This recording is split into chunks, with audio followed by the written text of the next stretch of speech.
Assalamualaikum warahmatullahi wabarakatuh. Baiklah, pada kesempatan kali ini saya akan memberikan video tutorial cara menggunakan aplikasi KineMaster untuk membuat video.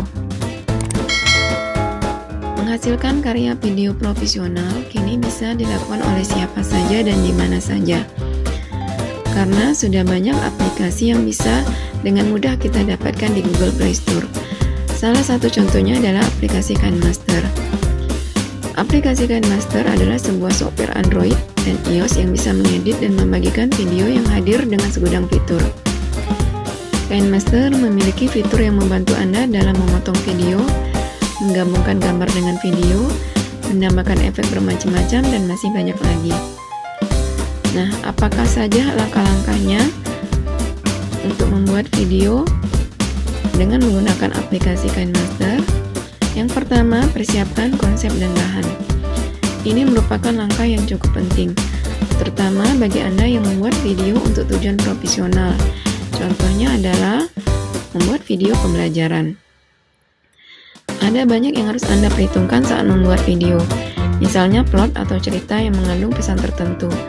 Ketika konsep sudah matang dan Anda sudah merekam bagian-bagian video yang ingin digabung, Anda pun sudah siap terjun ke aplikasi KineMaster. Tapi, kalau Anda hanya membuat video dengan tujuan hiburan dengan yang lainnya, tidak perlu terlalu terpaku terhadap konsep. Anda tinggal perlu rekam video dengan HP sesuai selera Anda, atau mengumpulkan cuplikan-cuplikan di internet baik berupa gambar, lagu, maupun video. Kalau sudah lengkap, silakan lanjutkan ke langkah berikutnya. Langkah yang kedua yaitu cari dan install aplikasi KineMaster. Untuk Anda yang pengguna ponsel Android, silakan cari aplikasi di Google Play Store dengan keyword KineMaster. Begitu aplikasi sudah terinstall, tinggal klik open untuk membuka aplikasinya. Kemudian, langkah selanjutnya, tap tombol di tengah untuk membuat proyek baru. Lalu, Anda pun disodorkan dengan 3 pilihan aspek rasio, yakni 16:9, 9:16, dan 1:1. Umumnya, video memiliki aspek rasio 16:9 untuk diunggah ke platform seperti YouTube. Sedangkan, jika Anda ingin membuat video untuk story Instagram ataupun status WhatsApp, pilihlah yang 9:16. Terakhir, ada rasio 1:1 yang cocok untuk diunggah ke feed Instagram.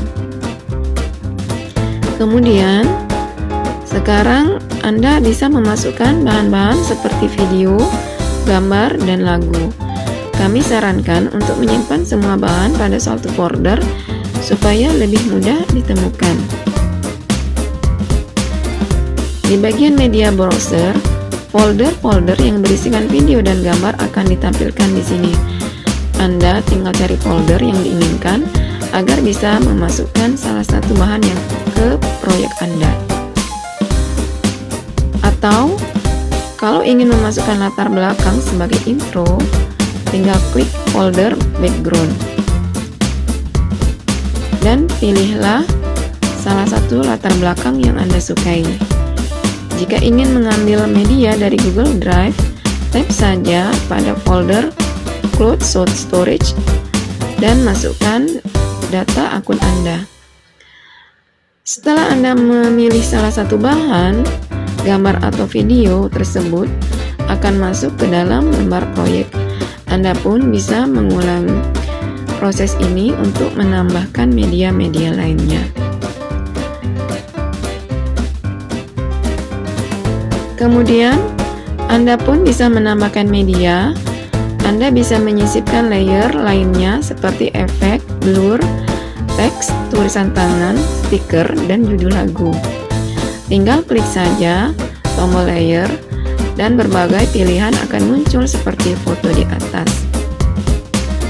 Nah, masing-masing jenis layer ini bisa dikustomisasi lebih dalam lagi. Contohnya, seperti yang berikut ini. Tap pada menu teks, lalu ketikkan tulisan yang mau ditambahkan, Setelah itu, tinggal pilih OK dan tulisan pun akan dimasukkan ke lembar proyek. Di sini, Anda bisa mengubah jenis font atau jenis huruf agar sesuai dengan tone dari video yang dibuat. Selain itu, Anda bisa menyetel tulisan agar memiliki animasi. Format-format lainnya pun turut hadir seperti alignment, underline, opacity, dan lain-lain. Anda tinggal perlu meng-tap menu A besar, A kecil untuk mengubah font. Ada dua pilihan grup yang tersedia, yakni Android dan Latin. Pilihlah font yang sesuai, kemudian tap pada tombol checklist di pojok kanan atas. Nah, jika Anda ingin menyetel animasi masuk atau keluar pada teks, tinggal pilih In Animation atau Out Animation. Kemudian pilih salah satu animasi, atur kecepatan animasi pada slider di bawahnya. Kalau ingin lebih cepat, geser ke 0,5, sedangkan kalau ingin lambat, geser ke 1,5. Terakhir, tap simbol checklist di pojok kanan atas. Jangan lupa, Anda juga bisa melakukan berbagai macam kustomisasi lainnya seperti opacity, blending, menambahkan background, color, dan masih banyak lagi. Tinggal utak-atik saja semua Anda dengan memilih masing-masing menu yang tersedia. Anda juga bisa menambahkan guratan garis secara bebas seperti tanda tangan ataupun anotasi, panah dua arah, dan simbol silang. Ini sangat berguna jika Anda sedang membuat video tutorial. Anda pun bisa mengatur opacity warna serta animasi masuk dan keluar. Pilih menu layer, tap pada menu handwriting, dan pilih simbol berbentuk pensil berwarna merah. Di sini Anda bisa memilih bentuk goresan yang diinginkan. Setelah memilih, tinggal gambarkan goresan tersebut pada bagian yang ingin di-highlight. Jangan lupa untuk tap tanda checklist kalau sudah selesai. Anda juga bisa melakukan kustomisasi lebih mendalam lagi, sama seperti teks. Secara normal, aplikasi ini hanya menghadirkan efek tipe blur. Anda bisa mendapatkan varian efek lebih beragam dengan tap pada tulisan Get More dan membeli efek-efek premium. Ada dua pilihan efek yang tersedia, yakni Gaussian Blue dan Mosaic. Pilih salah satu jika diinginkan, lalu tekan tombol checklist untuk mengkonfirmasi pilihan. Di bagian ini Anda perlu mengatur daerah mana yang ingin diberikan efek blur. Tinggal drag saja bagian sudut kanan bawah untuk mengecilkan atau membesarkan. Untuk merotasi, drag pada sudut kanan atas, pilih simbol checklist jika sudah. Sama seperti efek, tidak banyak pilihan tersedia pada overlay. Hanya ada basic stickers yang berisikan stiker-stiker seperti emoticon.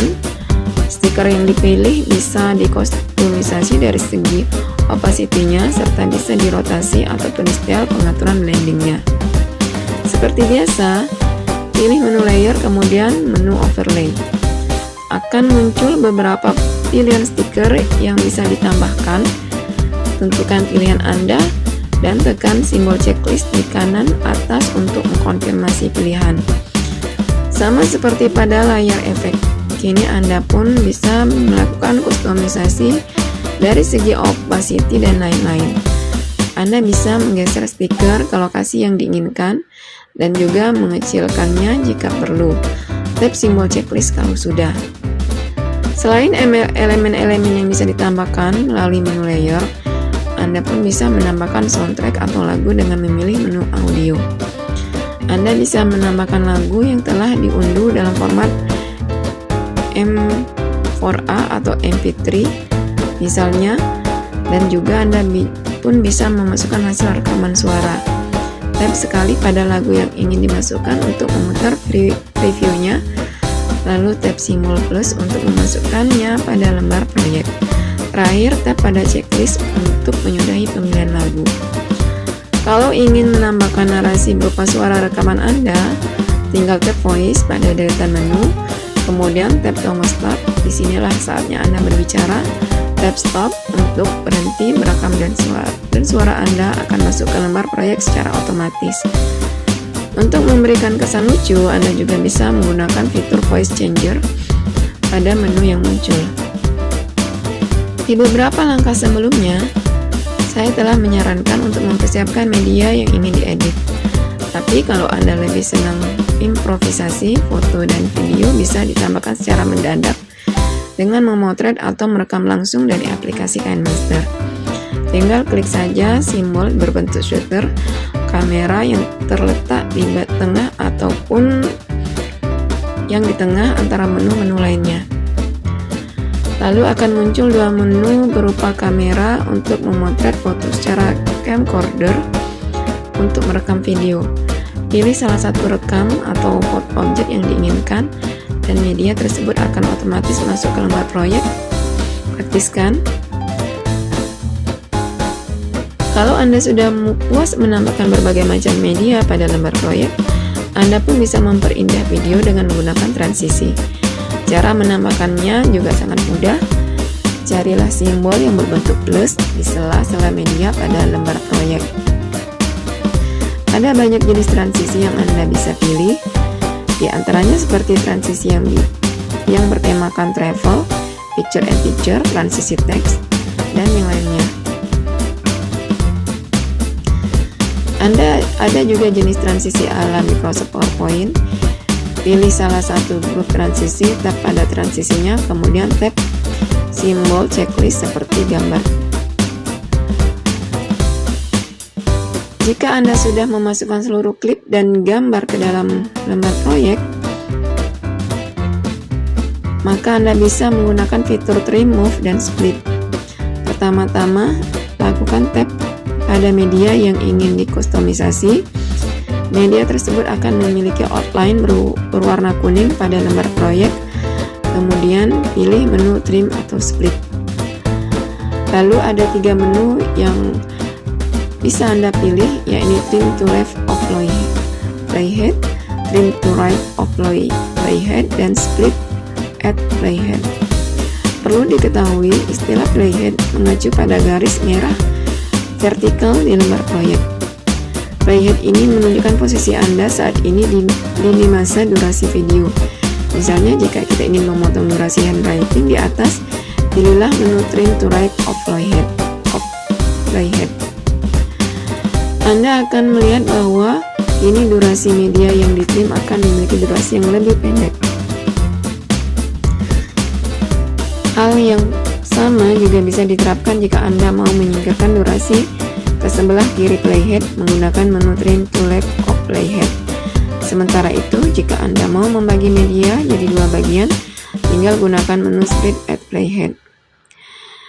Jika Anda sudah selesai melakukan pengeditan sesuai yang Anda mau, ini saatnya finishing up dengan mengekspor dan membagi video tersebut ke platform seperti YouTube ataupun WhatsApp, Facebook, dan sebagainya. Pilihlah simbol ekspor pada pojok kanan atas atau seperti yang ditunjukkan pada panah di gambar. Nah, di sini Anda bisa menentukan resolusi dan frame rate video. Pilihan resolusi yang tersedia adalah HD 720p, SD 540p, 480p, dan 360p. Sementara untuk frame rate-nya Anda bisa memilih dari yang tertinggi 30 fps hingga yang terendah 12 fps. Ini adalah pengaturan normal. Jika Anda sudah mensinkronisasi kinerja ponsel dengan KineMaster dan mengaktifkan pengaturan Allow Expert Frame Rate higher than 30 fps, akan muncul opsi untuk mengekspor pada 60 fps. Selain frame rate dan resolusi, Anda pun bisa mengatur besaran bitrate. Semakin tinggi bitrate, semakin jernih kualitasnya, namun ukurannya pun jadi lebih besar. Pilihlah resolusi dan frame bitrate sesuai keinginan pada tab export. Tunggu sampai proses ekspor selesai, lalu pilih video. Anda akan terlihat di sebelah kanan untuk mengunggahnya ke YouTube, tap pada simbol share. Kemudian akan muncul berbagai pilihan platform untuk membagikan video yang telah Anda buat. Untuk mengunggahnya ke YouTube, tentu saja Anda tinggal tap logo YouTube. Langkah selanjutnya berlanjut seperti proses pengunggahan YouTube pada umumnya. Masukkan semua informasi seperti judul, deskripsi, dan lain-lain, lalu tap pada upload. Nah, sekarang Anda telah berhasil mengupload video yang telah dibuat menggunakan KineMaster. Itu tadi adalah langkah-langkah menggunakan KineMaster untuk membuat video. Sangat mudah bukan? Selain karena antarmukanya sangat ramah pengguna, Anda pun bisa menggunakan KineMaster dimanapun, baik secara offline maupun online. Dan semua fitur-fiturnya pun sangat lengkap dan relevan dengan demikianlah konten video tutorial cara menggunakan aplikasi KineMaster. Wassalamualaikum warahmatullahi wabarakatuh.